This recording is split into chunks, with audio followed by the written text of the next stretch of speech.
I claimed I was innocent, but I've been secretly living with my ex on a yacht in the South Pacific, and you can already see the problem, right? Because innocent doesn't pair well with secretly living on a yacht. And before you imagine champagne flutes and a crew named after Greek winds, I should tell you I'm Nadia, I'm 32.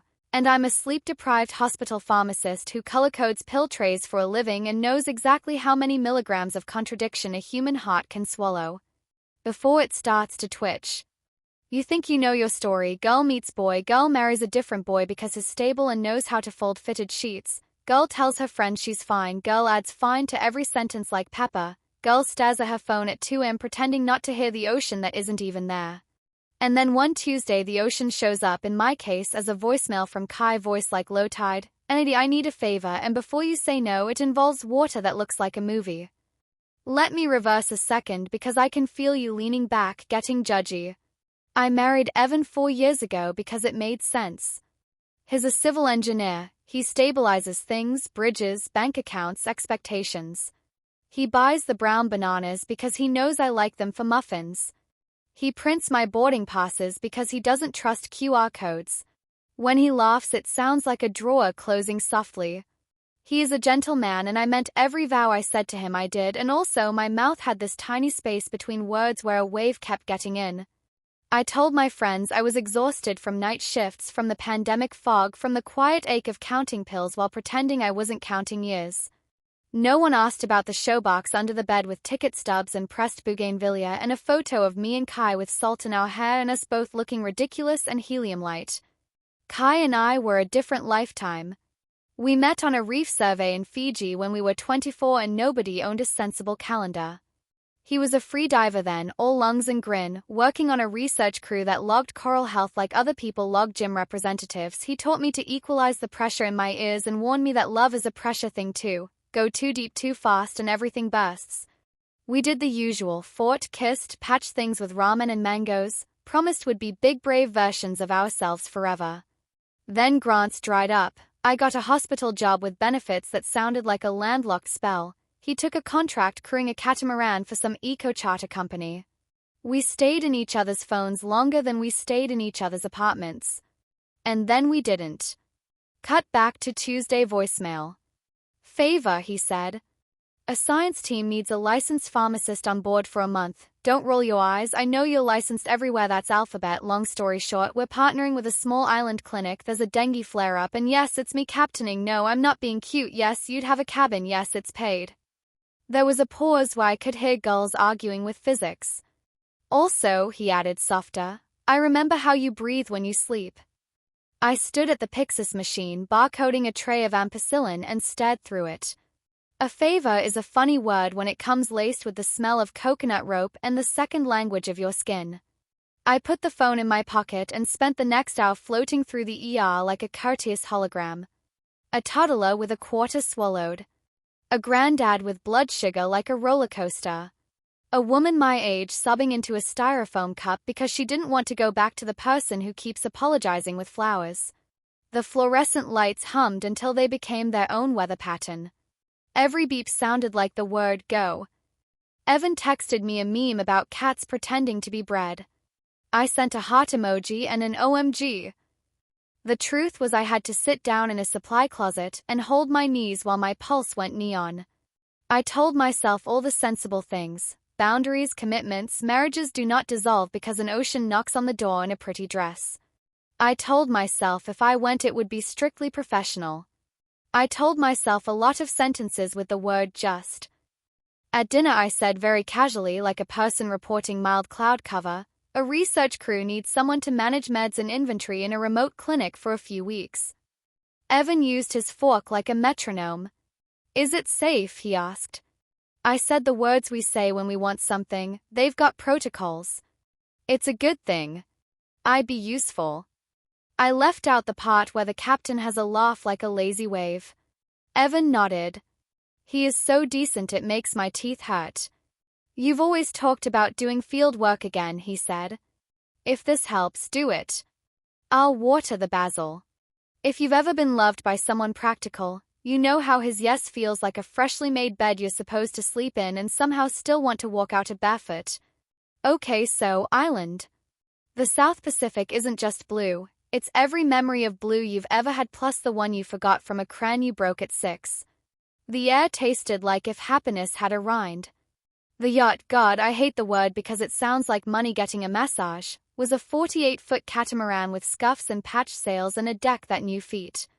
The team was a mixture of clinic staff and a nonprofit that understood logistics better than politicians. 2 nurses, a doctor with forearms like truth, a midwife named Alika who could hum epidurals into the room, a kid volunteer who could fix anything with duct tape and optimism. And Kai. He was sun-browned and rope-strong and looked at me like a lighthouse that had kept him alive in storms he'd never mention. We did the awkward hello with too much space around it, both of us overcorrecting like drivers after a skid. Then he laid a chart on the table like a truce. Inventory, dosing schedules, cold chain maintenance, he said, businesslike. His hands shook the tiniest bit and I pretended not to notice. That first night, anchored off an island that looked photoshopped by a generous god, I lay in my cabin listening to the boat's ribs talk to the sea and thought, I am not staying. I am helping. I am a good person in a morally scenic situation. Helping looks like this. Every morning at 6, we load a tender with coolers and boxes and the sting of chlorine and bounce toward a clinic that is more porch than building. The mothers arrive holding babies like pulse and anger. Fever, rash, dehydration, the whole dengue ballet. The doctor checks hematocrit like a fortune teller, and I mix ORS by the gallon, count acetaminophen so carefully it feels like prayer, track antibiotics in a log that becomes my new diary. We give talks about standing water and mosquitoes and how prevention is not a magic spell but 1,000 tiny jars with lids. At noon, we eat something that tastes like sunlight invented it. At 4, we motor back to the boat, sticky with salt and gratitude and the kind of fatigue that wipes your excuses clean. And at night, the sky did that thing that makes city people cuss. Stars so busy being stars you feel eyelashes on your soul. Sometimes we all played cards. Sometimes the crew sang. Sometimes I went to the bow alone and let the wind mess up the careful hair of my day. And sometimes, after 6 nights of pretending we were the most platonic professionals in the history of professionals, Kai brought me a mug of tea and stood 3 feet away and said, Andy, I'm trying to behave. I laughed into the steam because same. I packed a halo, I said. It keeps falling off in the swell. We did not explode into something cinematic. We drifted, tugged by a tide we had both named and denied since we were 24. We talked first, which is underrated, about the ugly parts of ourselves we had decorated and placed in corners. About why we didn't work before, timing, fear, the arrogance of thinking life would wait politely for us. About Evan. I did not make Evan a villain to earn my story the easy way. I said he was kind and solid and that sometimes kindness can be a kind of quiet that your bones mistake for forever. Kai nodded like the ocean had told him the same truth once. He asked if I would ever tell Evan about the yacht. I said words with edges. I will tell him everything but not yet because right now I am triaging lives and I can't triage my own in the same hour without dropping something fragile. If you need me to be better than that to keep listening, you might as well stop here. I was exactly as messy as a human at sea. Day 10 a storm rolled through, quick and mean, slapped us around like we'd been talking back. The anchor dragged, the dinghy line sang a high note of fear. We all did the dance you do when water decides it's in charge. After, the world smelled scrubbed and new. We took the dinghy to the clinic and found the generator coughing up apologies. No cold chain, no vaccines, no safe storage. While the doc coaxed it back, I ran the medication room like a heist movie without the theft, counting, checking temperatures like a paranoid mother, organizing vials in a way that would make future us kiss past us on the mouth. Alika squeezed my arm. You were meant for this, she said, and it felt like the first true sentence anyone had said to me in months. That night we lay on the trampolines at the bow, sailor's couch, woven and forgiving, and watched the stars perform shamelessly. I told Kai about the one time in pharmacy school I almost quit because the ethical math made my head smoke. He told me about a hurricane that taught him the smell of humility. The boat sighed. The water held us the way good parents hold toddlers, constant and unfussy. He said, "Can I?" and he didn't mean the kiss, he meant the permission to be the person he is when he isn't protecting the person he thinks he's supposed to be. I said yes. And then we existed in the oldest language. I would like to say I woke up pure and aligned and called Evan immediately. I didn't. I woke up softer and truer and very, very afraid. We were doing something beautiful and cruel. Beautiful because two people were finally breathing the air their chests remembered. Cruel because life is not a buffet. You cannot keep piling joy onto a plate without realizing you're stealing forks from someone else's table. I spent the next day in the clinic taking extra care to be gentle with everyone because guilt needs outlets and mine prefers kindness like it's a laundromat. Midway through week 2, a little boy came in with a fever that made the room wobble. His mother had the fixed stare of someone who has been told the world is generous and hasn't seen proof. We cooled him, coaxed sips, waited out the numbers one bead of sweat at a time. It was slow, the way most miracles are. When his eyes finally englazed, his mother cupped my face in her hands and said something soft in a language I didn't know. Alika translated, "She says you carry water in your hands." I went back to the boat and cried the kind of cry that cleans out your house. After that, avoiding the truth felt like a ruder choice than saying it. I called Evan from the sat phone at dusk, the water gulping politely at the hull. I told him where I was, what I was doing, who I was with. I told him I had used the word innocent to avoid the word unhappy, that I had been gaslighting myself with chores and checklists and calling it devotion. He was quiet for a long time. I could hear the fridge in our apartment kick on as if it had something to say. Finally he asked, almost pleadingly practical, "Is this a fling or a life?" And I said, "It's me finally telling the truth out loud and I don't know where that lands us." It was the ugliest and kindest thing I could offer. We talked for an hour. We both cried without trying to make the other one stop. He said he suspected, not the details but the absence, the way I'd smile like a postcard. He said he loved me enough to want me to be a person and not a promise. He said he had been hiding too inside competence. When we hung up, the boat was very quiet. Kai didn't ask for a report. He handed me a mango and a knife and we ate over the sink like teenagers with a deadline. By week 3, the clinic had improved its generator. The mosquito campaign was biting back. The worst of the fever curve bent toward okay. We began doing runs to outer villages, places you only reach if you promise your tailbone you'll send it flowers later. On the way back from one of those trips, the ocean turned mirror flat and the sunset went full theater, pink smearing orange like gossip, and flying fish launched like commas. "Look at them editing the horizon," Kai said, and I thought, that's it, that's us, we're trying to rewrite our sentences mid-flight.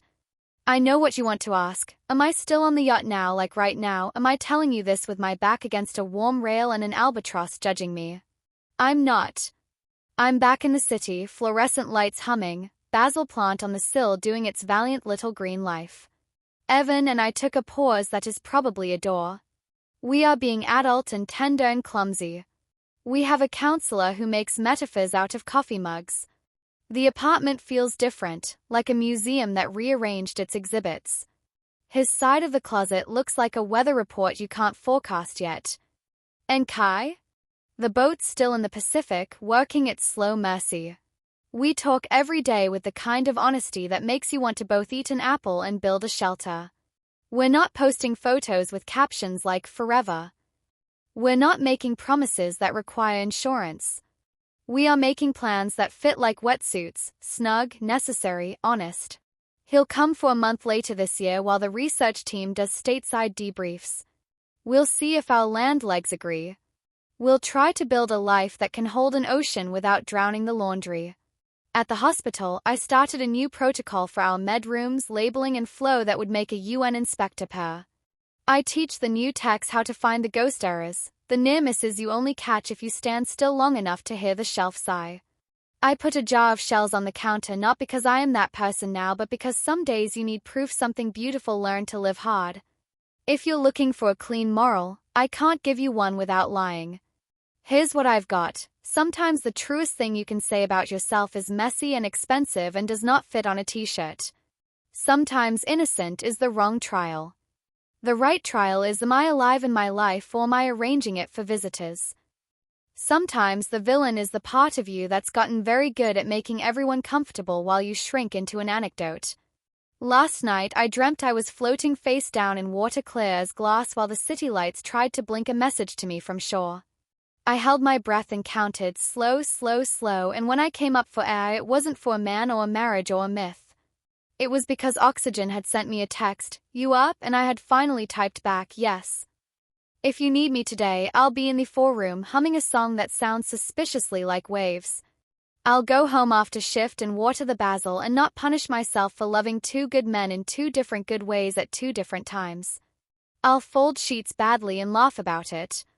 I'll answer a message from a boat where the sky still tries to outdo itself. I'll keep telling the absolute most true sentence I can manage, even when it doesn't make me look heroic. And the next time someone asks how I'm doing, I'll say, I'm learning the dosage for joy, and if they look confused, I'll hand them a mango and a knife and say, here, eat over the sink. Start there.